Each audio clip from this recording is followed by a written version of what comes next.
नमस्कार स्वामी भक्तांनो, स्वागत आहे तुमचं पुन्हा एका नवीन व्हिडिओमध्ये. जय जय श्री स्वामी समर्थ.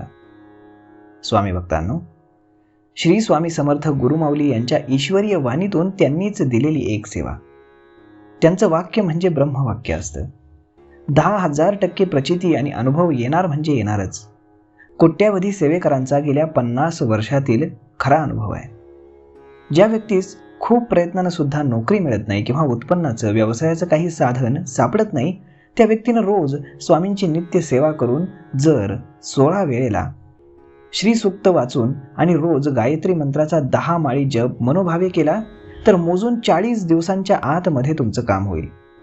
नोकरी हमखास मिळेलच. उदरनिर्वाहाचा किंवा व्यवसायाचा मार्ग सापडेलच. करून तर पहा ही सेवा. या सेवेचा स्वानुभव स्थानिक श्री स्वामी समर्थ सेवा केंद्रामध्ये तुमच्या अवश्य सांगा. तर मग आता जाणून घेऊयात यासाठी काही सोपे तोडगे आणि उपाय. गोराचंदचा टिळा लावणे किंवा हळद केशर याचा टिळा लावण्यामुळे तुम्हाला श्रीमंती येते. गोराचंदचा टिळा लावण्यासाठी सोमवारपासून सुरुवात करावी. छोटीशी वाटी घेऊन त्यामध्ये थोडी हळद कुंकू घेऊन त्यात अल्पसं सोनं ठेवावं.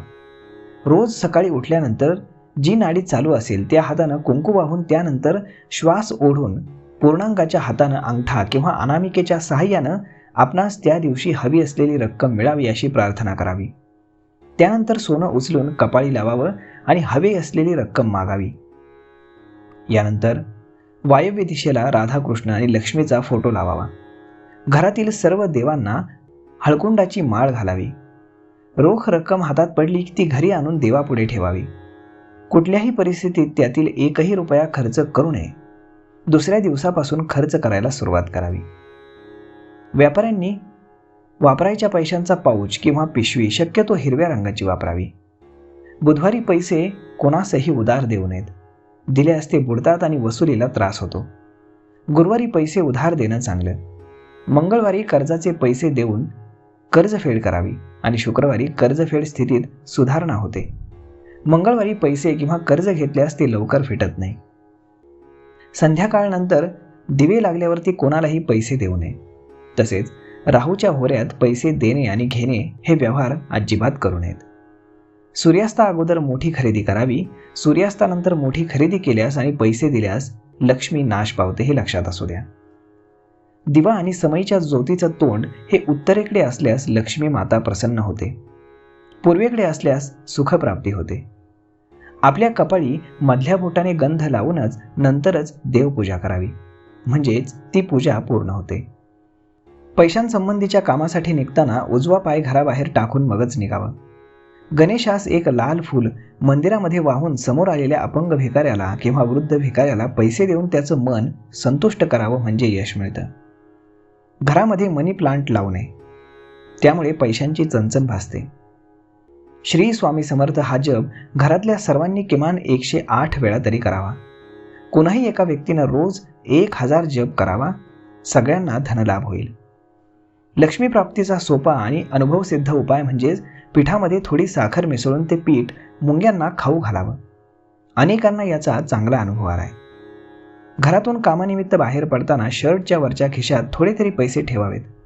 मोकळ्या खिशानं कधीही घराबाहेर पडू नये. पैसा हा पैशाकडेच जातो हे शाश्वत सत्य आहे. घराच्या आणि दुकानाच्या दरवाजाला पायांनी स्पर्श कधीही करू नये. रोज सकाळी पूजा झाल्यानंतर घरामध्ये शंख न विसरता फुंकावा. घरामध्ये वास्तव्यास असलेली अलक्ष्मी म्हणजेच लक्ष्मीची मोठी बहीण, ज्याला आपण अवदसा म्हणतो, ती काढता पाय घेईल आणि लक्ष्मी चिरंतर नांदेल. द्रव्य प्राप्तीसाठी काही प्रभावी मंत्रांचा विनियोगही सांगितला आहे. द्रव्य प्राप्तीसाठी करून देणारा सर्वात प्रभावी मंत्र म्हणजेच ओम नमो विश्वये नमः. जेथे भगवान विष्णू तेथे महाप्रतिवता लक्ष्मी असणारच. या दृष्टीनं विष्णू सहस्रनामाचा पाठ देखील फलदायी ठरतो. जो मळकट कपडे घालतो, दात स्वच्छ घासत नाही, जास्त जेवतो, कठोर बोलतो आणि सूर्योदयी अथवा सूर्यास्तासमयी झोपतो, तो साक्षात विष्णू असला तरी लक्ष्मी त्याला सोडून जाते हे लक्षात असू द्या. तर मग मित्रांनो, अशा पद्धतीनं नोकरी मिळवण्यासाठी म्हणा मग किंवा व्यवसायामध्ये यश मिळवण्यासाठी तुम्हाला ही सेवा अत्यंत उपयोगी पडेल. तर मग स्वामी भक्तांनो, आजचा हा व्हिडिओ तुम्हाला कसा वाटला हे तुम्ही आम्हाला कमेंट करून नक्कीच सांगा आणि जर आवडला असेल तर आपल्या जवळच्या मित्रमंडळींसोबत देखील हा व्हिडिओ तुम्ही शेअर करायला विसरू नका. धन्यवाद.